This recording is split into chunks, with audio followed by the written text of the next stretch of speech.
I'm not sure that bad taste is ever the problem. Sometimes it's not obvious what's going to make a room work. Mm-hmm. It's sometimes the weird stuff or the thing you wouldn't think of that's holding things together a little bit. It's an insecurity around taste that's more challenging when people are nervous of their taste, because actually bad taste can be quite fun. You know, it's still taste. Welcome to the Blackberry Podcast, where we share stories, wisdom, and insight from the amazing people that we get to meet and collaborate with at Blackberry Farm. I'm Sarah Chabot. And I'm Mary Celeste Beall. And today we are sitting down with Rita Konig, acclaimed international designer, educator, author, AD100, Elle Decor A-list, and the list goes on and on. I've got fascinating thoughts about the design world. I know I'm excited to sit down with you and Mary Celeste today and ask questions and see what you're up to. Me too. Yeah. I'm very excited. I'm so happy to be here. You're here for the Blackberry Design Summit, where we gather a couple of really illuminating characters within the design industry. Nate Turner and Sarah Chabot. Y'all are just diving into design, chit chat. And we were just having lunch actually saying this is like a holiday. You know, it's been so lovely seeing Nate and Dara. I'm fascinated by people that are great at a lot of things. Oh. Multiple things. Your design industry path, your journey. You were a writer. You managed the shop for your mom, but you sort of grew up and were raised in the industry. So start us there and take us to today. Funny enough, I'm not a school person. I didn't excel at school. That was not. I'm not a bookish learner, and oddly, an astrologer a few years ago said to me, you can't learn by reading instructions. You learn by taking it in around and around and around all the time. And which I'd never thought of before, except I suddenly realized, oh yes, that is exactly how I have learned all my life. And I suppose growing up with my mum, who's a decorator, Nina Campbell, you know, decorating my bedroom when we moved and going with her shopping and being in her office, and I spent a lot of time in her shop and her office growing up. I really enjoyed that.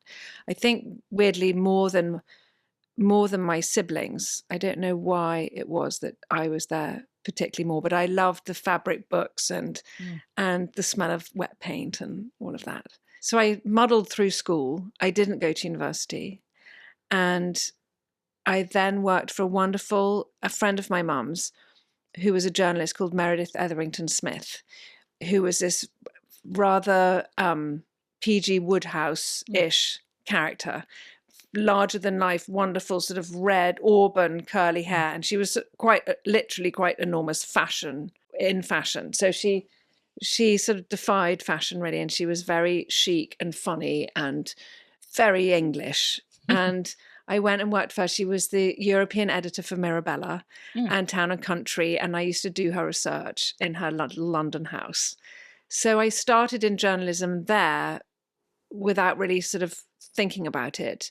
And then I got a column on Vogue with Alex Schulman offered me this domestic tips column called Rita Says, which was really fun. So I did that. And then Meredith took me to Christie's, where she also had the Christie's magazine. And I went into Christie's with her full time, which I hated. It was far too sort of institutionalized for me.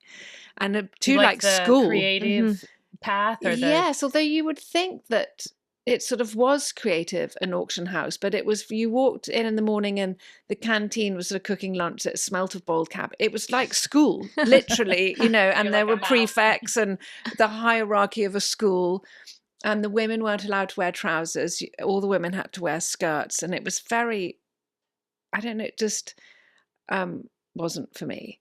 So I left, and weirdly I sort of didn't really know how to go about getting a job. I don't know how.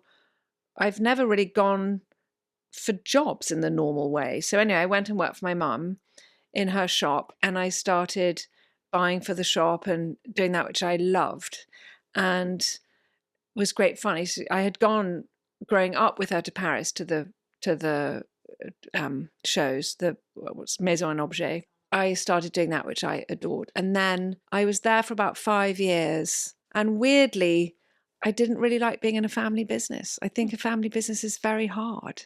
And I think it's amazing when it works. I mean, this is the ultimate family business and it's incredible.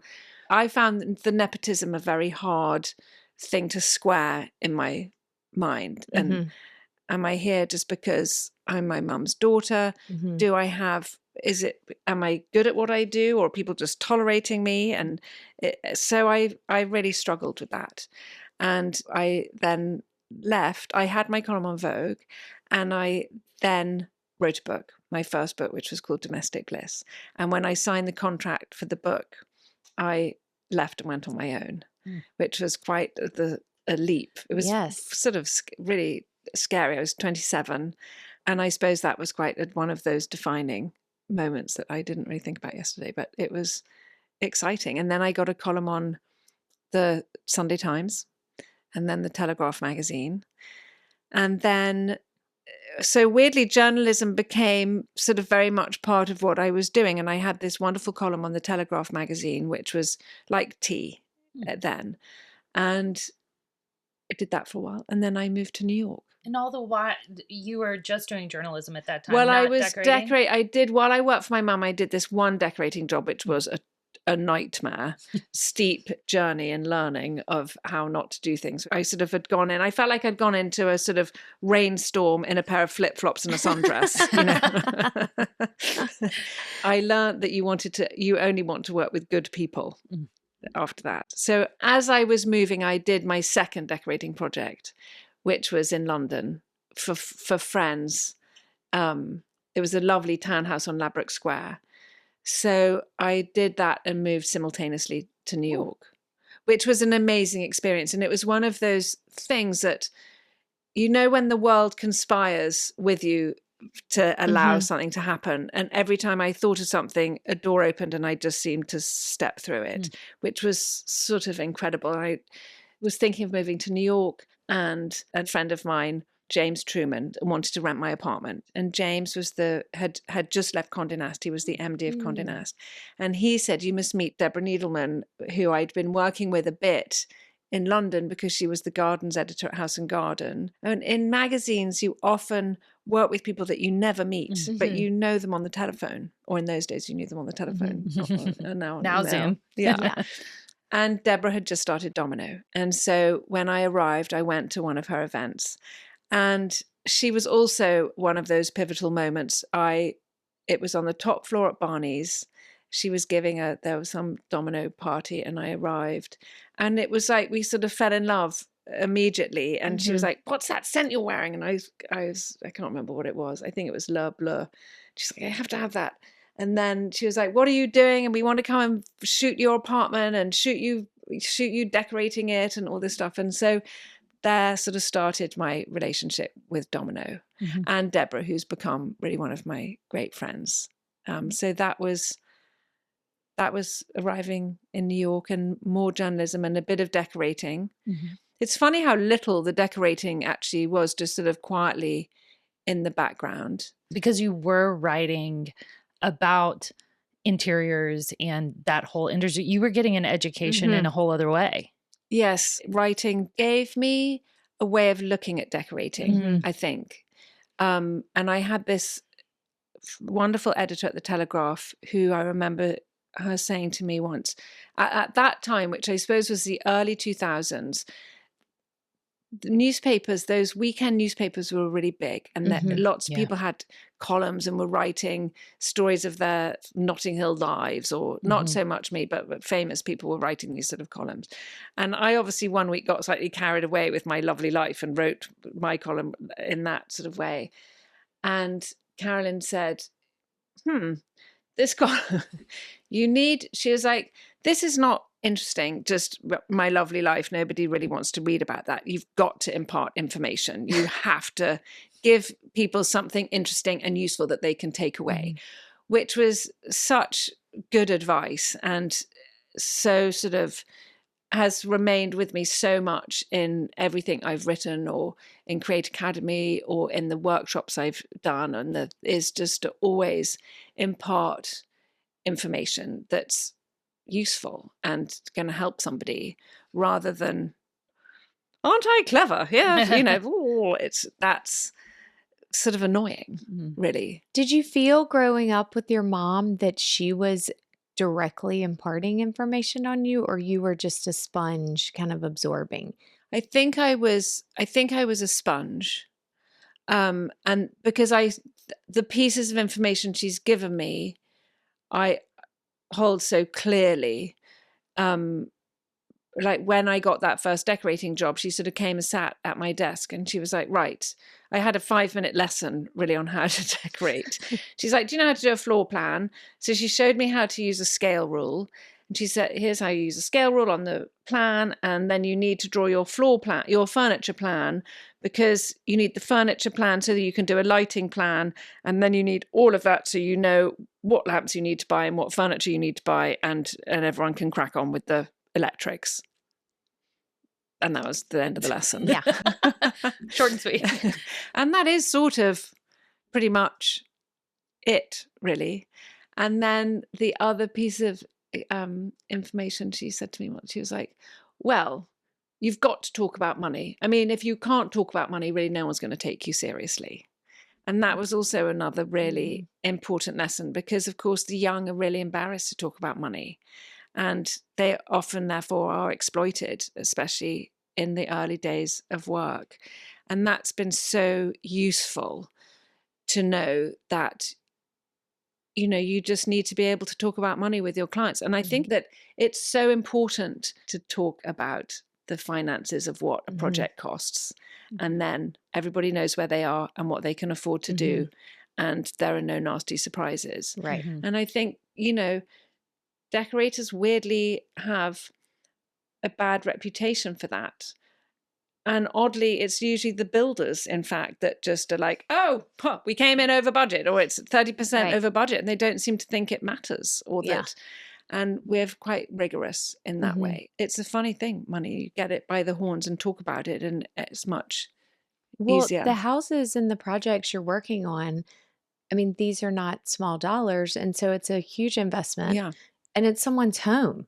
You're pouring your heart in. I mean, at Blackberry Design, we're really invested in bringing to life what someone wants. Yes, and their hopes and dreams. Yes. And a large chunk of their capital, you know. And if it's the guy who's got tons of money and masses more, they still don't want you sticking your hand in their pot and deciding how to spend it.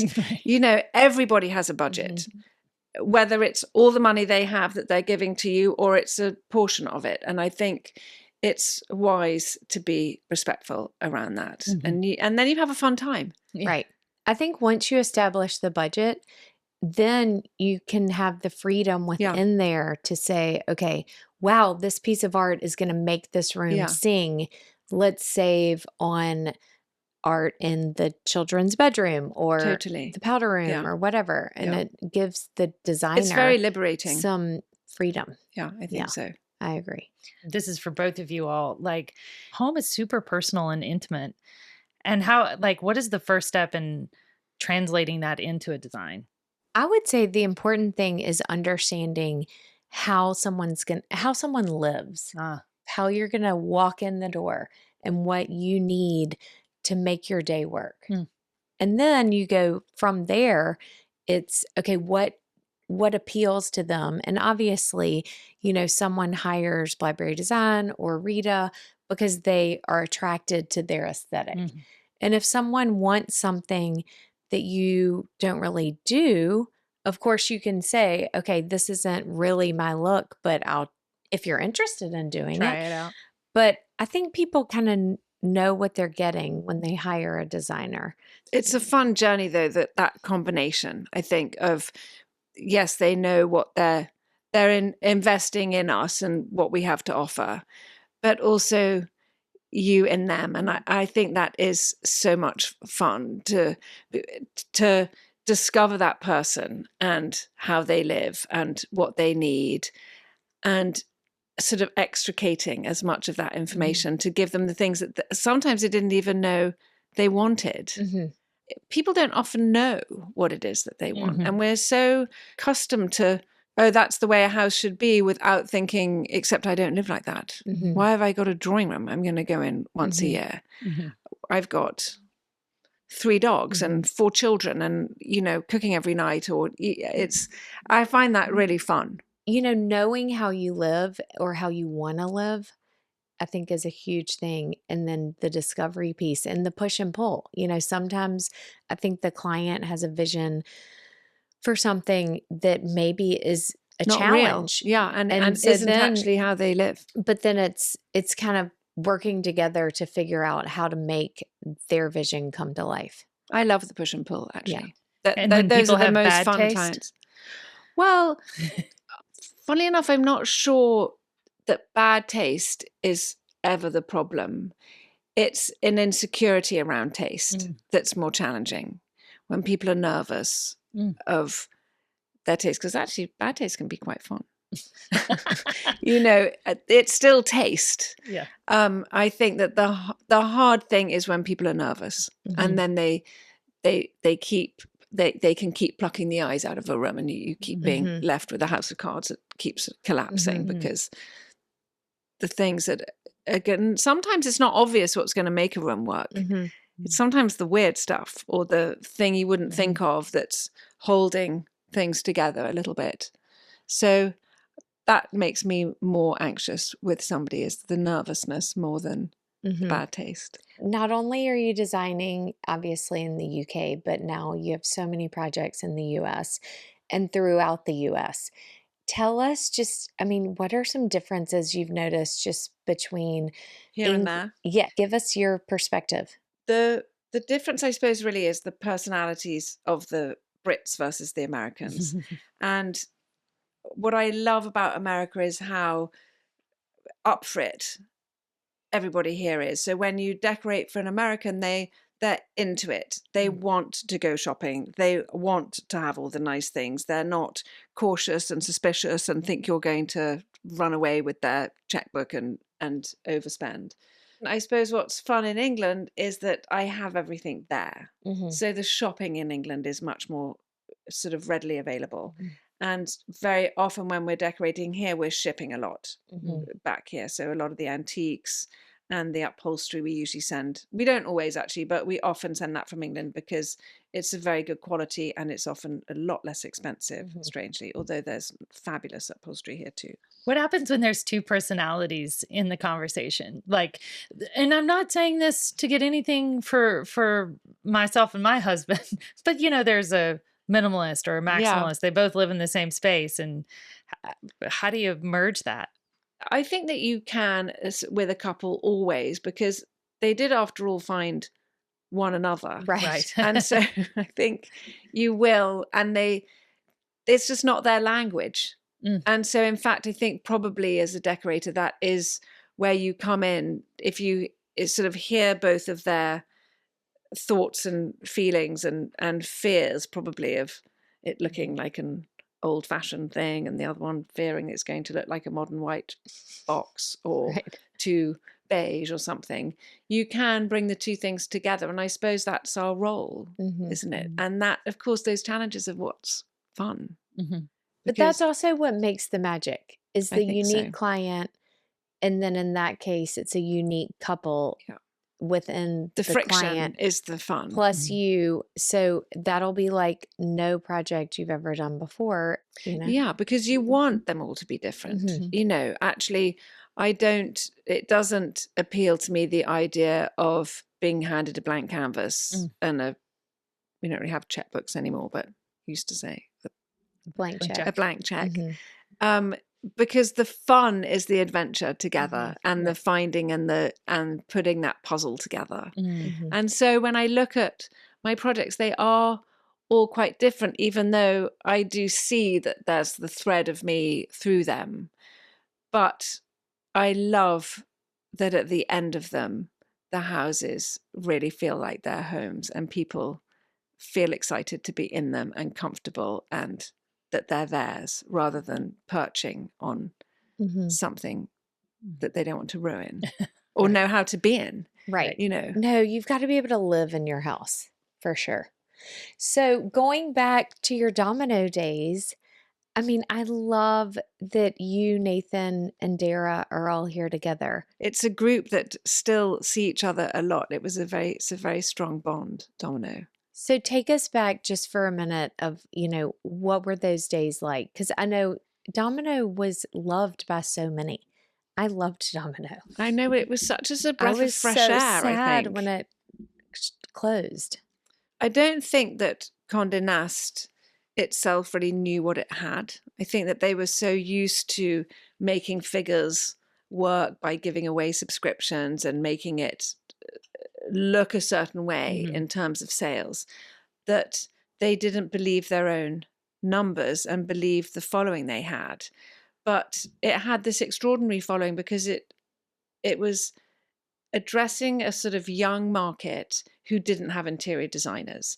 And prior to that, all magazines had really spoken to the trade and assuming that everybody had an interior designer. And Domino was one of the first magazines that really spoke to the consumer? Yes, I think it was the first. I mean, there were obviously magazines that weren't as elevated as House and Garden, but it was quite a closed market. So Deborah wanted to really open that up and lift the lid on the sort of secrecy around decorating and the cleverness around it. And it was great fun because all the decorators kind of got involved in it. So it was this great hybrid between the young and the how-to and the big fancy decorators and everybody. It always seemed to have such a great energy. It did. The covers, it was the energy was very different than other magazines that I subscribed to or saw on the newsstand. It didn't have a sort of haughtiness, I don't think. It was very approachable, but in a way that was cool, chic and cool and fun, not approachable, like predictable, Yeah, so. It was sad when it closed. So what was your next step after Domino? I suppose I was decorating and I set up an office. And that was really when I decorated. And I did a few stories for WSJ. I had a column on WSJ. And also then on T, I wrote a bit at T. But basically it was when the decorating started. And then in about 2011, 12, I moved back to London. Did you like to write as a child? I wrote a lot of letters. And I realized that was where my writing really started after I left school. And sort of at school, I was at boarding school and I would write a lot of letters. But it was somehow after school and writing faxes. And I would write quite newsy letters.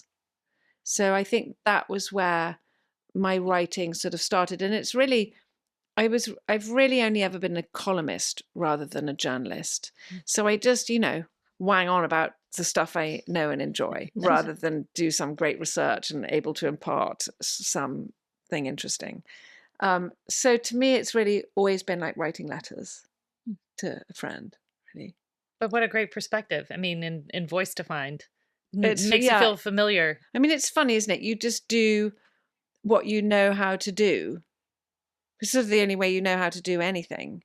And it's been surprising. And when I've written, I think that is what people have found, is that it's felt approachable because that's the only way I know how to write. And so they obviously, I'm very happy, felt like a friend was speaking to them. Now you've got a couple of projects coming out. There are 2 books there's 1 book coming out next year, and then there'll be another one 18 months later. So the first book is about my home, Oxford Gardens, and how I've lived there since I moved back from New York. And then 2 or 3 years ago, I totally gutted it and redid it, bought the apartment upstairs and redid the whole thing. So this book, it's called Returning Home, and it's about that renovation and showing sort of a before and after. But what was fun was to show a before. I'm sort of slightly allergic to that. Oh, look at this awful house I bought, which was some poor person's house that they loved. Hideous. And look how lovely I've made it. It feels so sort of sad. There's something so wrong about that. But this was showing a house before that was just another stage of life, which I love, but we'd grown out of, and we needed this new thing. So that book is coming out next spring. And then the next one will be a body of work, which is quite long overdue. And then we now are about to launch Household Goods, which is all the things that at the end of a project we need to put in somebody's house. And we do all this really heavy lifting at the end of every project, going off and finding all the china and glass and all of the this and the that. And so it'll be a place that designers can come for that, the end of a project, the baskets, the glasses, the linens. I can't wait to see it. Then a few years ago, Dara came to me and asked me to do a fabric collection for Schumacher, which was really exciting. And we launched the first collection, I suppose now was maybe a couple of years ago, which has been fantastic. And now we have the second collection coming out. For you and Nate and Dara, who all were connected through Domino originally, that it's been a little mini reunion. Yes, it has been a little holiday. It's really lovely. We might have an idea of, let's gather some designers together, and then other people will want to come. I'm like, if I'm interested in this, someone else will be. And when we gather people, guests, different personalities, experts in a field, the energy is really interesting.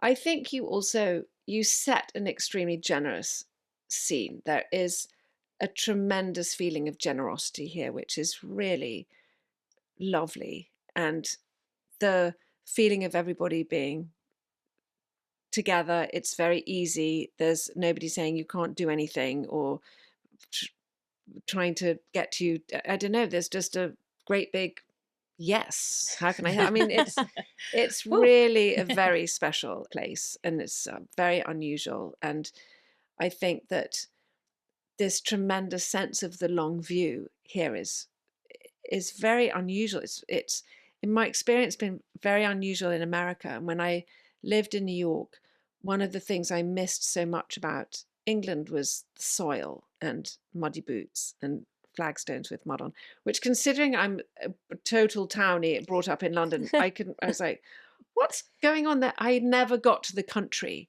And that is here. This looking out over the hills and just land for miles and miles, and the feeling of integrity and looking out, and it's allowed to be messy. The trees are just trees, and it's beautiful. It's really beautiful, and it's unlike anything I've found in the States before, because normally it's about building a brand and it being commercially successful, which obviously things need to be commercially successful, but there's something more here.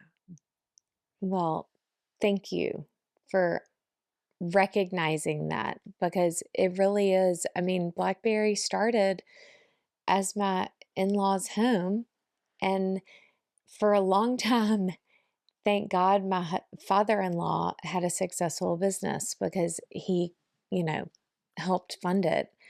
But my in-laws just had a passion, and they were committed to continuing to just do things right and just kind of chug along and, slow cooking.